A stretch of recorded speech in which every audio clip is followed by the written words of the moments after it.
we are joined now by Nela Richardson, ADP chief economist. What do you think happened? Why did we see this pullback in job growth in the month of December? Well, it was the first pullback since April, and it wasn't unexpected. We'd seen the slowing momentum in jobs created every month coming into the winter months, and it really has to do with COVID. It is inescapable that the pandemic is still in the driver's seat. And as we saw the case count rise in October, November, December, we also saw a slowdown in terms of the number of jobs recovered each month. And so we knew going in that this was going to be a soft month because in December, COVID cases had been surging, and we got what we expected, which is a number that's on the wrong side of zero in terms of jobs recovered. And, Nela, when you look at that relationship between the spread of the virus and the labor market, perhaps this data isn't unexpected. But another concern that we've discussed this morning is long-term scarring in the labor market, people becoming disengaged for months at a time, and all of a sudden they are permanently unemployed. How worried are you about that at this stage in the recovery, when, again, we know the virus is an impact here, but some of those post-crisis kind of memories are quickly seeping back in for some of us? Yeah. I'm quite worried about that. In fact, when we looked at those, when jobs fell off a cliff in March and April due to the lockdown, the one comfort that the entire market held on dearly to is that these job losses were temporary.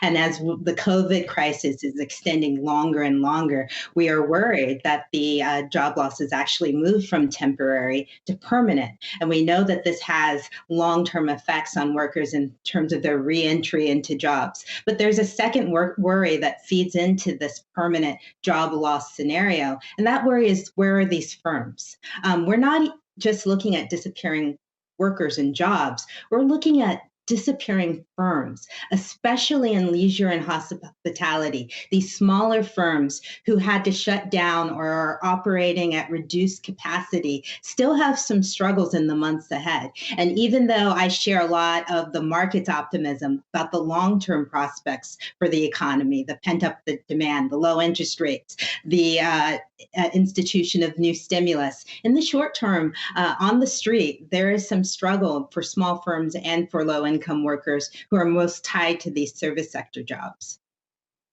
No, that's a great point, Nela. Small businesses continue to really struggle. And to that point, do you think small businesses will lead the economic recovery? Are they going to lead the job market recovery as more people get vaccinated, like they typically do?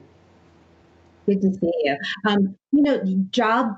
Small firms are the engine of growth in terms of the job market. And what we've seen at ADP is that PPP eligible firms, those firms that were able to get that stimulus at the first part of the year, increased the number of employees by over 3%. That means in the peak month of job creation in June, PPP helped stimulate 2 million jobs by our estimates. And so, yes, we think in a combination of pent-up demand, low interest rates, and stimulus will help small firms lead the charge into the future in terms of the economy.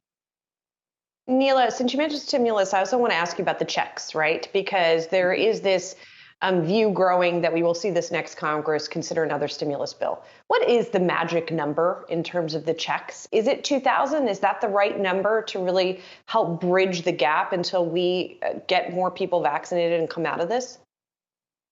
I think rather than the number being right, it's the distribution getting that right. We want to make sure that the people who receive those direct payments are the people who will be most likely to spend it, not to save it. And so the question is, how do we target these funds, not just so that anybody who qualifies by this very shallow criteria gets a stimulus check, but the people who are most likely to spend, which are the people who are hardest hit by the COVID economy, the people who are low income workers, the people who are experiencing job loss are the ones who get the checks. And I think that's going to be the challenge in any new stimulus measure, getting it into the right hands, regardless of the number. I think there's a lot of attention to the number. It really should be targeted to specific households in terms of the help and the usefulness in pushing the economy forward. Well, we'll see if they take your advice. Nela Richardson, thank you so much for joining us. It's great to see you. Nela Richardson is the chief economist at ADP. Be well, Nela. Good to see you. Thank you.